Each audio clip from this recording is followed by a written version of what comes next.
अस्सलाम वालेकुम एवरीवन, कैसे हैं आप सब लोग। आई होप आप लोग ठीक होंगे, खुश होंगे। अल्लाह का बहुत शुक्र है कि मैं भी खैरियत से हूँ।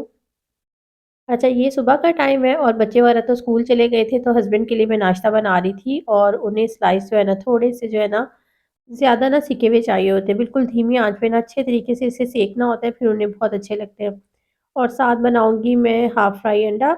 आज ना अज़लान के लिए कोई स्पेशल जो है ना मैंने लंच बॉक्स नहीं बनाया था, क्योंकि उसके स्कूल में ना आज मूवी डे था और उसकी मैसेज आया था टीचर का कि ना आज पॉपकॉर्न वगैरह भेजिएगा, तो मैंने उसको जो है ना बस पॉपकॉर्न बना के दी थी और साथ जो है ना उसको मैंने बिस्किट दे दिए थे।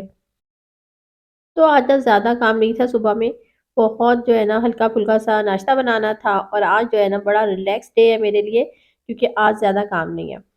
तो बस फिर जब मेरे पास ज़्यादा काम नहीं होता ना, तो फिर मैं होती भी बहुत बोर हूँ, क्योंकि घर में जो है ना जब बंदा अकेला होता है ना, तो उसका दिल करता है कि वो कुछ ना कुछ करता रहे। तो बस फिर मैंने सोचा आज जो है ना मैं सारी जो है ना डस्टिंग वगैरह अच्छी तरीके से कर लेती हूँ, क्योंकि आप जानते ही हैं जब तक खुद से आप अपने घर को साफ नहीं ना करेंगे, तो आपका घर कभी नीट नहीं रहेगा। जितना मर्ज़ी आप बच्चों को कह दो, लेकिन बच्चे उस तरह सफाई नहीं कर सकते। तो आज अज़लान भी जल्दी घर आ गए थे। अच्छा, थोड़ा-सा ना अज़लान के साथ टाइम स्पेंड किया था, उसके बाद मैंने उसको सुला दिया था।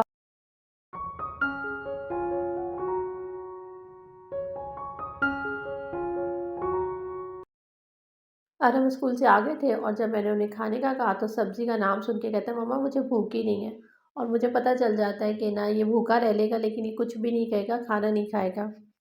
तो हम माएँ कुछ भी कर लें ना, बच्चों को भूखा तो नहीं देख सकते। तो बस मैंने कहा चलो फ्राइज़ खा लेगा ना, तो अकेडमी भी इसने जाना है, तो कुछ तो इसके जाएगा ना। क्योंकि सब्ज़ी तो ये देख के ना ऐसे भागता है, पता नहीं पहले तो खा लेता था, अब बहुत तंग करता है। जब से बड़ा होना शुरू हुआ है ना, तो तंग भी करने लगा है। तो मैं कर रही हूँ फ्राइज़ की कटिंग, तो तब तक अगर आप मेरे चैनल पर नए हैं, तो चैनल को सब्सक्राइब कर लें। वीडियो अच्छी लगती है तो लाइक और शेयर ज़रूर कीजिएगा और कमेंट्स करके ज़रूर बताया करें कि आपको मेरी वीडियो कैसी लगती है। अच्छा, मैंने ना कटिंग करने के बाद ना इसमें 2 टेबलस्पून कॉर्नफ्लोर और 2 टेबलस्पून ना इसमें मैंने डाल दिया बेसन का। इससे बड़े क्रंची बनते हैं।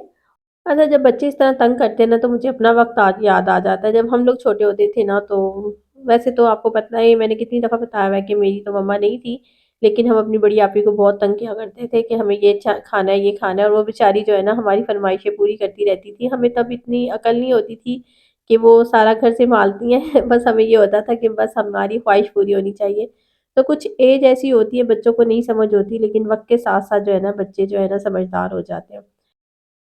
अच्छा, एक वक़्त होता था हम लोगों के भी बड़े नखरे होते थे, ये नहीं खाना, ये भी नहीं खाना। लेकिन अब हर चीज़ अच्छी लगती है, बल्कि बहुत अच्छी लगती है। अब मुझे ना ज़्यादा जो है ना सब्जियाँ वगैरह बहुत पसंद है। तो बस सोचती हूँ कि बच्चे भी थोड़े बड़े हो जाएँगे, तो शायद उन्हें भी इन चीज़ों का पता चल जाए कि हमारी हेल्थ के लिए क्या अच्छा है। तो फ्राइज़ भी हमारे देखिए बिल्कुल जो है ना मीडियम फ्लेम पे आप फ्राई कीजिएगा, इससे बहुत ज़्यादा जो है ना आपके क्रंची वाले जो होते हैं, बिल्कुल मार्केट जैसे वैसे बनेंगे। तो अगर तेज़ फ्लेम पे कर देंगे ना, तो इसका एकदम से ऊपर से कलर आ जाता है और फिर जो है ना फ्राइज़ अंदर से जो है ना वो सॉफ्ट रहते हैं और उस तरह नहीं बनते।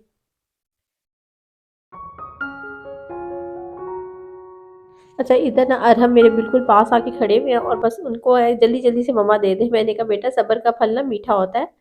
तो कहता मुझे मीठी फ्राइज़ नहीं चाहिए। मैंने कहा नहीं, ये जो है ना मुहावरा है बेटा, सब्र का फल मीठा होता है, यानी कि अच्छे बनेंगे। थोड़ा-सा था वेट करोगे ना, तो फिर फ्राइज़ आपके बिल्कुल मार्केट जैसे बनेंगे। तो कहता बस जल्दी से दे दें, क्योंकि मुझे अकेडमी जाना है।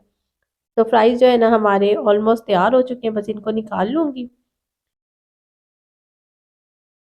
अच्छा, आप लोगों के घर में भी कोई ना कोई एक ऐसा इंसान ज़रूर होगा जो सब्ज़ी और दाल वगैरह से भागता होगा।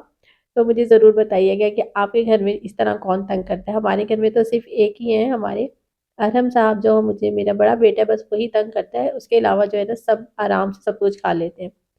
तो यहाँ पर ये जो है ना अपना खुद ही प्लेट तैयार कर रहे हैं और मैंने कहा बाकी फ्राइज़ जो है ना मैंने फ्राई नहीं किए थे, थोड़े से रख लिए थे। मैंने कहा अज़ान सो के उठेंगे ना उनको दे दूँगी।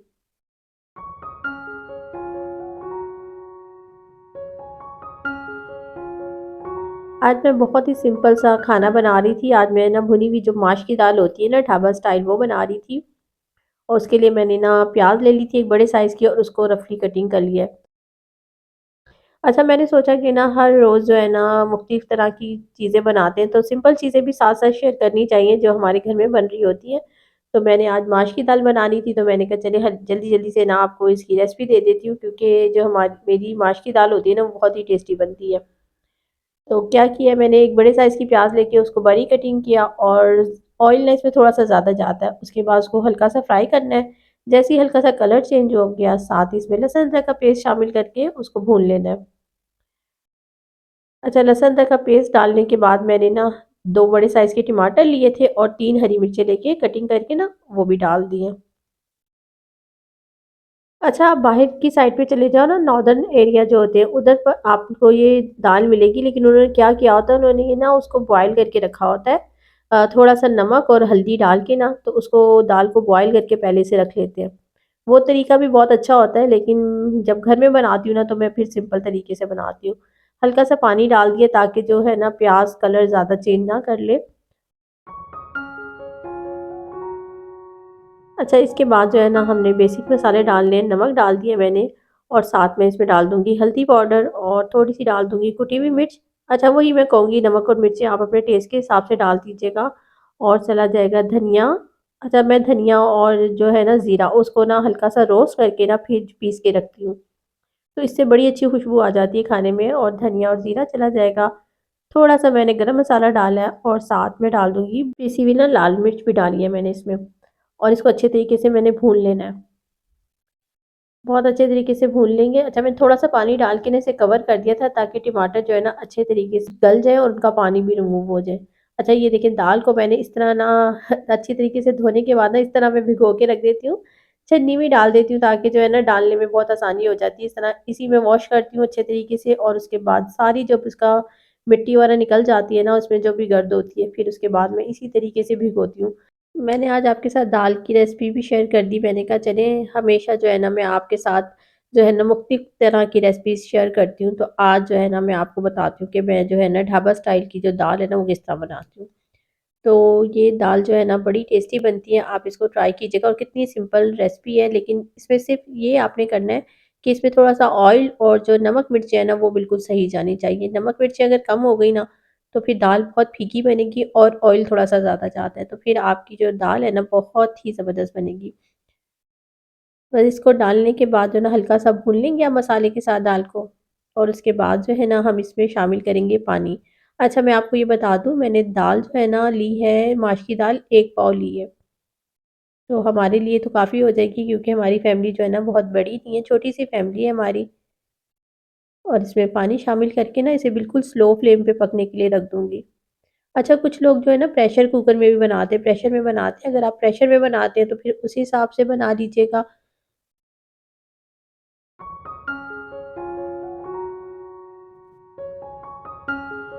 अच्छा, पानी शामिल करने के बाद इसे कवर किया और कवर करके ना मैंने फ्लेम को बिल्कुल स्लो करके पकने रख दिया, ताकि जो है ना धीमी आँच पे अच्छे तरीके से पक जाएगी। क्योंकि माश की दाल तो मैंने काफ़ी देर से भिगोई हुई थी लेकिन पकने में टाइम लेती है। तो यहाँ पर हमारी जो दाल है ना वो देखिए बिल्कुल अच्छे तरीके से गल गई है, मैंने चेक कर लिया हमारी दाल गल गई है। अच्छा, जो मुहावरे होते हैं ना बड़े मज़े के लगते हैं, दाल में कुछ काला है, हमारी दाल गल गई है, तो मेरी भी दाल गल जाएगी अगर आप चैनल को सब्सक्राइब कर लेंगे और जो है कमेंट्स कर देंगे, तो फिर मेरी भी दाल गल जाएगी। बस इसको गार्निश कर देंगे धनिये के साथ, ये इसकी फाइनल लुक। अगर रेसिपी अच्छी लगी तो लाइक और शेयर कीजिएगा। मिलती हूँ नेक्स्ट वीडियो में, दुआओं में याद रखिए, खुश रहें, अल्लाह हाफ़िज़।